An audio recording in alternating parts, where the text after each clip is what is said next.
ಹೀಗೆ ಅಜಿತ್, ಅಲ್ಲ ಮನೆ ಆಚೆ ಕಡೆ ಈ ತರ ಫೆಂಡಾಲ್ ಹಾಕೊಂಡು ಇಲ್ಲಿ ಅಡುಗೆ ಮಾಡ್ತಾ ಇದ್ದೀರಲ್ಲಮ್ಮ, ಏನಮ್ಮ ಆಗಿದೆ? ಅದು ಮಳೆ ಬಂದು ಮಳೆ ನಿಂತು ಬಿಸಿಲು ಬೇರೆ ಸ್ಟಾರ್ಟ್ ಆಗಿ ಹೋಯ್ತಲ್ಲಮ್ಮ. ಆಗ ಶ್ರವಣ್, ನೋಡೋ ನೋಡೋ ನಿಮ್ಮಮ್ಮ ನಮಗೆ ಹೆಂಗೆ ಟಾರ್ಚರ್ ಕೊಡ್ತಾಳೆ, ಮಳೆ ಅಂದ್ರೂ ಬಿಡ್ತಾ ಇಲ್ಲ ಕಣೋ. ಅಮ್ಮ, ನನಗೆ ಗೊತ್ತಿಲ್ಲದೆ ಕೇಳ್ತಾ ಇದ್ದೀನಿ, ಇವತ್ತು ಏನಾದರೂ ಹಬ್ಬನಾ ಇಷ್ಟೊಂದು ಮನೆ ಆಚೆ ಕಡೆ ಕೂತ್ಕೊಂಡು ಅಡುಗೆ ಮಾಡ್ತಾ ಇದ್ದೀರಾ? ಆಗ ಸಂಗೀತ, ಏನೋ ಅಂದೆ. ಯಾಕೋ ಓಡಿ ಹೋಗ್ತಾ ಇದೀಯಾ? ಬಾರೋ ಇಲ್ಲಿ ಮಾತಾಡಬೇಕು. ಇಲ್ಲ, ನಾನು ಬರಲ್ಲ, ನಾನೇ ಬರ್ತೀನಿ ಬಿಡು. ಬಾ ಭೂಮಿ. ನೋಡು, ಒಬ್ಬ ಪೊಲೀಸ್. ಬಾರೋ ಸುಮ್ಮನೆ. ಅಲ್ವೋ ಭೂಮಿ, ಎಷ್ಟೋ ದಿನ ಆದಮೇಲೆ ನಮ್ಮ ಮನೆಗೆ ಬಂದಿದ್ದಾಳೆ, ಇದು ನಮಗೆ ಒಂಥರ ಹಬ್ಬನೇ ಅಲ್ವೇನೋ? ಆಗ ರಾಮ್, ಬನಗಾಡ್ತಿರೋ ಬರಡು ಮನೆಗೆ ಮಳೆ ಥರ ಮಹಾಲಕ್ಷ್ಮಿ ಬಂದರೆ ಅದು ಹಬ್ಬನೇ ತಾನೇ. ಆಗ ಶ್ರವಣ್, ಮಗಳ ಚಿಂತೆಯಲ್ಲಿ ಮನಸ್ಸಿನ ದುಃಖನೇ ಹಾಸಿ ಹೊತ್ಕೊಂಡಿರುವಂತಹ ಟೈಮಲ್ಲಿ ತಾಯಿ ರೂಪದಲ್ಲಿ ಬಂದಿದ್ದಾಳೆ, ಹಬ್ಬ ಮಾಡದೇ ಇರೋದಕ್ಕೆ ಆಗುತ್ತಾ? ಆಗ ಅಜ್ಜಿ, ದೂರ ದೂರ ಹರಡಿ ಹೋಗಿರೋ ಸಂಬಂಧಗಳನ್ನ ಒಂದು ಮಾಡಿ ನಮ್ಮ ಮನೇನ ಜೇನುಗೂಡು ಮಾಡಿದ ಮುದ್ದಿನ ಮಗಳು ನಮ್ಮ ಮನೆಗೆ ಬಂದ್ರೆ ಅದು ನಮ್ಮ ಪಾಲಿನ ಹಬ್ಬನೇ ಅಲ್ವಾ? ಆಗ ಭಾಗ್ಯಮ್ಮ, ನಮಗೆ ಬಂದ ಕಷ್ಟಕ್ಕೆಲ್ಲ ಆ ದೇವರು ಉತ್ತರ ಕೊಟ್ಬಿಟ್ಟ ಭೂಮಿ. ನಿನ್ನನ್ನು ಇಂಥ ಒಳ್ಳೆ ಮನೆಗೆ ಸೇರಿಸಿ ಆಶೀರ್ವಾದ ಮಾಡಿದ್ದಾನೆ. ಸೊಸೆ ಎಷ್ಟೇ ಒಳ್ಳೆಯವಳು ಆಗಿದ್ರೂ ಹೊರಗಿನವಳು ಅಂತ ನೋಡೋ, ಎಷ್ಟೋ ಕುಟುಂಬಗಳ ಮಧ್ಯೆ ನಿನ್ನನ್ನೇ ಮಹಾರಾಣಿ ಅಂತಾರೆ, ಮನೆ ಮಹಾಲಕ್ಷ್ಮಿ ಅಂತಾರೆ, ನೀನು ಬರೋದನ್ನೇ ಕಾಯ್ತಾರೆ, ಬಂದರೆ ಹಬ್ಬ ಅಂತ ಆಚರಿಸ್ತಾರೆ. ಎಂಥ ಒಳ್ಳೆ ಮನೆ ಸಿಕ್ಕಿದೆಯಾ ಭೂಮಿ, ಎಂಥ ಗಂಡ ಭೂಮಿ. ಈ ಮನೆಯವರ ಯಾರ ಮನಸ್ಸು ನೋಯಿಸ್ತೇ ಇರೋ ಹಾಗೆ ನೋಡ್ಕೋಬೇಕು ನೀನು, ಎಲ್ಲರನ್ನೂ ನೀನೇ ಸಂಭಾಳಿಸ್ಬೇಕು. ಜೇನುಗೂಡು ಆಗಿರುವ ಇಂಥ ಮನೇನ ನೀನೇ ಕಾಯಬೇಕು, ಕಾಪಾಡಬೇಕು. ಇವರೆಲ್ಲ ನಿನ್ನ ಬಗ್ಗೆ ತುಂಬ ನಂಬಿಕೆ ಇಟ್ಕೊಂಡಿದ್ದಾರೆ ಭೂಮಿ, ನೀನು ಅದನ್ನು ಉಳಿಸ್ಕೋಬೇಕು. ಇದು ತುಂಬ ದೊಡ್ಡ ಜವಾಬ್ದಾರಿ, ಅರ್ಥ ಆಯ್ತಾ? ಆಗ ಸಂಗೀತ, ಭಾಗ್ಯ ಅವರೇ, ಏನು ಮಾಡ್ತಾ ಇದ್ದೀರಾ ನೀವು? ಸಂತೋಷವಾಗಿರೋ ಟೈಮಲ್ಲಿ ನೀವು ಹತ್ತು ಭೂಮಿ ಕಣ್ಣಲ್ಲೂ ನೀರು ಹಾಕಿಸ್ತಾ ಇದ್ದೀರಲ್ಲ. ಒಳ್ಳೆತನ ಅನ್ನೋದು ನಮ್ಮ ಭೂಮಿಯ ಹುಟ್ಟು ಗುಣ. ನನಗೆ ನಂಬಿಕೆ ಇದೆ, ನನ್ನ ನಂಬಿಕೆಗೆ ಕುತ್ತು ತರುವಂಥ ಕೆಲಸ ನನ್ನ ಸೊಸೆ ಯಾವತ್ತೂ ಮಾಡಲ್ಲ. ಅವಳಿಂದ 4 ಜನಕ್ಕೆ ಒಳ್ಳೆಯದಾಗುತ್ತೆ ಹೊರತು ಕೆಟ್ಟದ್ದು ಯಾವತ್ತೂ ಆಗಲ್ಲ. ಆಗ ದೇವಯಾನಿ, ಹೌದಾ? ಅದು ಹೇಗೆ ಸಂಗೀತ, ಅಷ್ಟೊಂದು ಕಾನ್ಫಿಡೆಂಟ್ ಆಗಿ ಹೇಳ್ತೀಯಾ ಇವಳಿಂದ ಯಾರಿಗೂ ಕೇಡಾಗಲ್ಲ ಅಂತ? ಆಗ ರಾಮ್, ದೇವಯಾನಿ, ಭೂಮಿ ನನ್ನ ಮಗನ ಸೆಲೆಕ್ಷನ್, ಅವನ ಆಯ್ಕೆ ಯಾವತ್ತಿಗೂ ತಪ್ಪಾಗೋದಕ್ಕೆ ಸಾಧ್ಯನೇ ಇಲ್ಲ. ಆಗ ದೇವಯಾನಿ, ಇದು ನನಗೆ ಬೇಕಾಗಿದ್ದು ಉತ್ತರ. ಭಾಗ್ಯಮ್ಮನಿಗೆ ಇದು ಅರ್ಥ ಮಾಡಿಸ್ಬೇಕು ಅಂತಾನೆ ನಾನು ಈ ಪ್ರಶ್ನೆ ಕೇಳಿದ್ದು. ಭಾಗ್ಯಮ್ಮ, ಈಗಲಾದರೂ ನಿಮಗೆ ಗೊತ್ತಾಯ್ತಾ ನಮ್ಮ ಮನೆಯಲ್ಲಿ ನಿಮ್ಮ ಮಗಳು ಭೂಮಿ ಬೆಲೆ ಏನು ಅಂತ? ಆಗ ಸಂಗೀತ, ಭಾಗ್ಯ ಅವರೇ, ಭೂಮಿ ಮನೆಗೆ ಬಂದ ತಕ್ಷಣ ನನ್ನ ಮಗನ ಮುಖದಲ್ಲಿ ಕಾಣ್ತಲ್ಲ ಈ ನಗು ನೋಡೋದೇ ನಮಗೊಂಥರ ಸ್ವರ್ಗ. ಅಯ್ಯೋ, ನಾನು ನೋಡೋ ಭೂಮಿ ಬಂದ ಖುಷಿಯಲ್ಲಿ ಕೆಲಸನೇ ಮರ್ತ್ಬಿಟ್ಟು ನಿಂತಿದ್ದೀನಿ. ಇನ್ನೂ ಎಷ್ಟು ಕೆಲಸ ಇದೆ ಗೊತ್ತಾ? ಅದು ಅಲ್ಲದೆ ಇವತ್ತು ಭೀಮನ ಅಮಾವಾಸ್ಯೆ ಬೇರೆ, ಗಂಡಂದಿರ ಪಾದ ಪೂಜೆ ಬೇರೆ ಮಾಡಬೇಕು. ಎಷ್ಟು ಕೆಲಸ ಇದೆ, ನಡೀರಿ ಎಲ್ಲ ಕೆಲಸ ಮುಗಿಸಿ. ಆಗ ಭೂಮಿ, ಅತ್ತೆ ಯಾಕೆ ಟೆನ್ಷನ್ ಮಾಡ್ಕೊತಾ ಇದ್ದೀರಾ? ಇವಾಗ ಭೂಮಿ ಬಂದಾಯ್ತಲ್ಲ, ನೋಡ್ತಾ ಇರಿ, 5 ನಿಮಿಷಕ್ಕೆ ಕೆಲಸ ಎಲ್ಲ ಪಟಾಪಟ್ ಅಂತ ಮುಗಿದ್ಬಿಡುತ್ತೆ.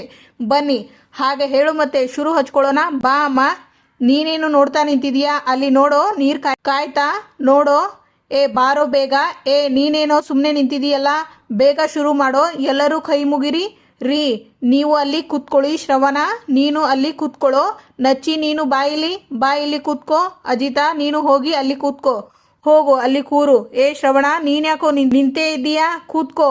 ಬೇಡ ಬಿಡಕ್ಕ, ಅವರೆಲ್ಲ ಕೂತಿದಾರಲ್ಲ, ಅವರಿಗೆ ಪೂಜೆ ಆಗಲಿ. ಆಗ ಭೂಮಿ, ದೊಡ್ಡ ಸಾಹೇಬ್ರೆ, ಅತ್ತೆ ಹೇಳ್ತಿದಾರಲ್ಲ, ಕೂತ್ಕೊಳ್ಳಿ ಪ್ಲೀಸ್, ಕೂತ್ಕೊಳ್ಳಿ. ಸಣ್ಣ ಮಕ್ಕಳ ಥರ ಹಠ ಮಾಡ್ತಾನೆ, ಕೂತ್ಕೋ. ಆಗ ಭೂಮಿ, ಶಾರದಮ್ಮ, ಇವಾಗೆಲ್ಲರೂ ಹೇಗೆ ಪಾದ ಪೂಜೆ ಮಾಡ್ತಾರೋ ನೀವು ಹಾಗೆ ಪಾದ ಪೂಜೆ ಮಾಡಬೇಕು, ಸರಿನಾ? ಅಂತಾರೆ. ಅಜಿತಾ, ನೀನ್ಯಾಕೋ ನಿಂತಿದೀಯಾ? ಕೂತ್ಕೊಳ್ಳೋ. ಭೂಮಿ, ನನ್ನ ಮಗ ನನ್ನ ಮಾತೇ ಕೇಳ್ತಿಲ್ಲ, ನೀನಾದರೂ ಅವನಿಗೆ ಸ್ವಲ್ಪ ಕೂತ್ಕೊಳ್ಳೋದಕ್ಕೆ ಹೇಳು. ನನಗೆ ಗೊತ್ತಾಯ್ತು, ಕನ್ಫರ್ಮ್ ಆಗಿ ಗೊತ್ತಾಯ್ತು, ನಿಮ್ಮಿಬ್ಬರ ಮಧ್ಯೆ ಜಗಳ ಆಗಿದೆ, ಹೌದು ತಾನೆ? ಆಗ ಅಜಿತ್, ನಾನು ಕೂತ್ಕೋತೀನಿ. ಅಯ್ಯೋ, ಕೂತ್ಕೊಳ್ಳಿ ಸಾಹೇಬ್ರೆ, ಕೂತ್ಕೊಳ್ಳಿ. ಅತ್ತೆ ಕೂತ್ಕೊಂಡ್ರು, ನಾನು ಕೂತ್ಕೊಂಡೆ.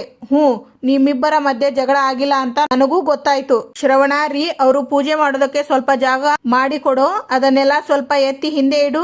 ಭೂಮಿ, ಅಜಿತನ ಮುಂದೆ ಕೂತ್ಕೋ. ಅಂಜು, ನೀನು ಬಾ. ನಚ್ಚಿ ಮುಂದೆ ಕೂತ್ಕೋ. ಅಲ್ಲ, ಏನಿದು ಸುಮ್ಮನೆ ಮುಖ ನೋಡ್ಕೊಂಡು ಕೂತಿದ್ದೀರಲ್ಲ, ಪೂಜೆ ಶುರು ಮಾಡಿ. ಅಜಿತಾ, ಅಲ್ಲೇ ಬಕೆಟಲ್ಲಿ ನೀರು ಇದೆ, ಸ್ವಲ್ಪ ತಕ್ಕೊಟ್ಟು ಹೆಲ್ಪ್ ಮಾಡೋ. ಎಲ್ಲಿ ಅಮ್ಮ? ಅಲ್ಲೇ ಹಿಂದೆ ಇದೆ, ಒಂಚೂರು ಎದ್ದು ಹೋಗಿ ನೋಡೋ. ಅಲ್ಲೇ ಇದೆ ನೋಡು. ಸಿಕ್ತಾ? ಸಿಕ್ತು. ತಗೊಂಡ್ ಬಾ. ಅಮ್ಮ, 2 ಬಕೆಟ್ ಇದೆ, ತರಬೇಕಾ? ತಗೊಂಡ್ ಬಾರೋ. ಎಲ್ಲ ಹೇಳ್ಕೊಡ್ಬೇಕೇನೋ? ಒಂದು ಇಲ್ಲಿ ಇಡು, ಒಂದು ನೀನು ಇಟ್ಕೋ.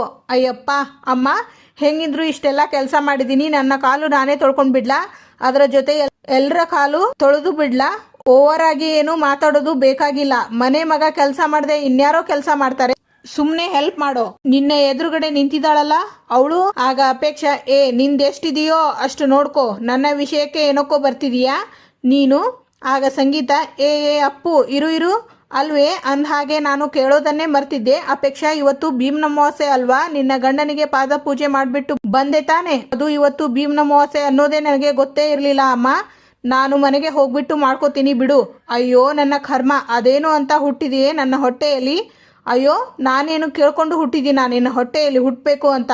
ನನ್ನ ಕರ್ಮ, ನಾನು ಹೋಗಿ ಹೋಗಿ ನಿನ್ನ ಜೊತೆ ಮಾತಾಡ್ತೀನಲ್ಲ, ನನಗೆ ಸ್ವಲ್ಪನೂ ಬುದ್ಧಿನೇ ಇಲ್ಲ. ನಿನಗೆ ಬುದ್ಧಿನೇ ಇಲ್ಲ, ಯಾವಾಗಲೂ ಇದನ್ನೇ ಹೇಳ್ತಾ ಇರು, ಮತ್ ಅದನ್ನೇ ಹೇಳು. ಆಗ ರಾಮ್, ಸ್ವಲ್ಪ ಸುಮ್ಮನೆ ಇರ್ತೀರಾ, ಪೂಜೆ ನಡೀತಾ ಇದೆ, ಪೂಜೆ ನೋಡ್ಕೋ.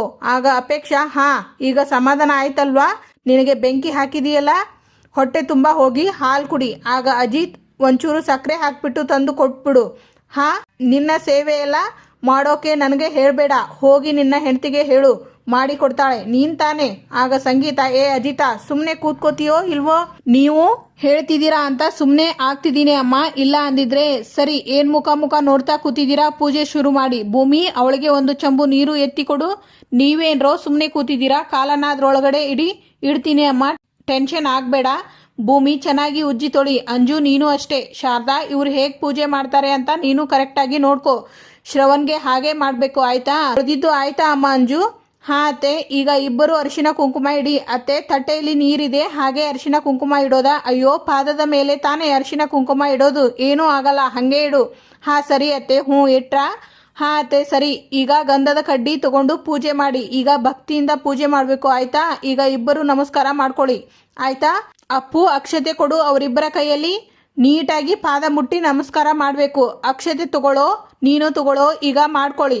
ಆಗ ನಚ್ಚಿ, ಅಮ್ಮ ಎಲ್ಲ ಹೇಳಿದೆ, ಆದರೆ ಇಂಪಾರ್ಟೆಂಟ್ ಕಂಕಣನೇ ಕಟ್ಟಿಸ್ಲಿಲ್ವಲ್ಲ ಅಮ್ಮ.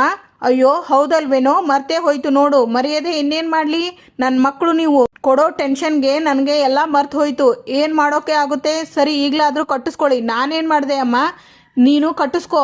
ಅಲ್ಲ ರೀ, ನನಗೇನೋ ಮರ್ತು ಹೋಯ್ತು, ನೀವಾದರೂ ನೆನ್ಪು ಮಾಡಬೇಕು ತಾನೇ. ಆಗ ರಾಮ್, ಆವಾಗ್ಲಿಂದ ನೀನೇ ಮಾತಾಡ್ತಾ ಇದ್ದೀಯಾ, ನೀನು ಅವಕಾಶ ಕೊಟ್ಟರೆ ತಾನೇ ನಾನು ಹೇಳೋದು.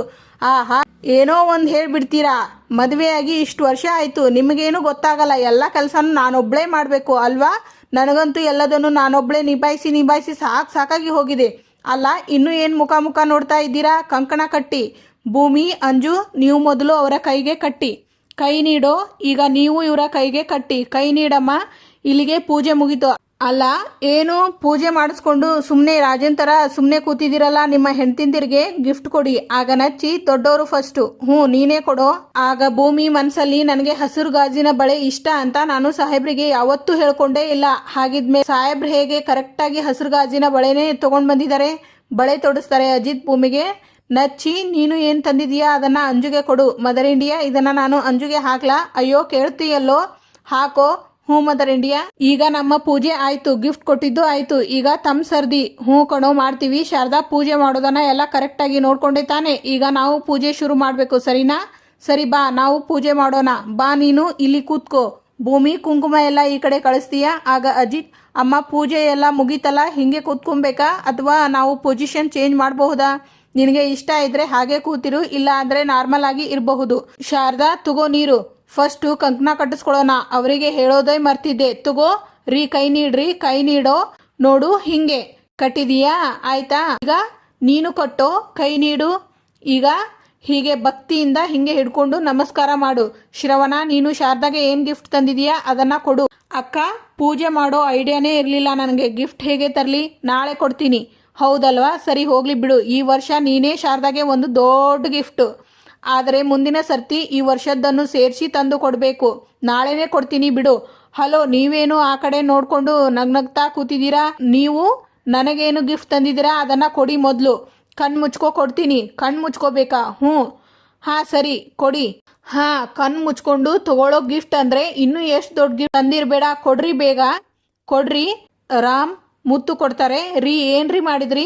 ನೀನೇ ಹೇಳಿದೀಯಲ್ಲ ನನಗೆ ಮುತ್ತು ಬೇಕು ಅಂತ. ಅಯ್ಯೋ ದೇವರೇ ರೀ, ನಾನು ಮುತ್ತು ಅಂದಿದ್ದು ಇದನ್ನೆಲ್ಲ ರೀ, ಸಮುದ್ರದಲ್ಲಿ ಸಿಗೋ ಮುತ್ತಿನ ಹಾರ ಕೇಳಿದ್ದು ನಾನು. ಸರಿ, ಹಾಗಿದ್ರೆ ಒಂದು ಕೆಲಸ ಮಾಡ್ತೀನಿ, ಮುಂದಿನ ಸರ್ತಿ ಸಮುದ್ರಕ್ಕೆ ಹೋಗಿ ಮುತ್ತು ತಗೊಂಡು ಬಂದು ಮುತ್ತಿನ ಹಾರ ಕೊಡ್ತೀನಿ. ಈಗ ಅಲ್ಲಿವರೆಗೂ ಇದನ್ನ ಮ್ಯಾನೇಜ್ ಮಾಡ್ಕೋ.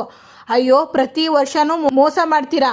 ನೋಡು ಭೂಮಿ, ಇವತ್ತಿಗೆ ಇಲ್ಲಿನ ಸಂಚಿಕೆ ಮುಕ್ತಾಯವಾಗುತ್ತದೆ. ಮುಂದಿನ ಸಂಚಿಕೆಯಲ್ಲಿ ಆಗ ಅಜಿತ್ ಭೂಮಿಗೆ ಮೊದಲೇ ತುತ್ತು ತಿನ್ನಿಸ್ತಾರೆ. ಆಗ ಸಂಗೀತ, ಭೂಮಿ ಇವತ್ತು ಎಲ್ಲರೂ ಒಟ್ಟಿಗೆ ಕೂತ್ಕೊಂಡು ಊಟ ಮಾಡೋಣ.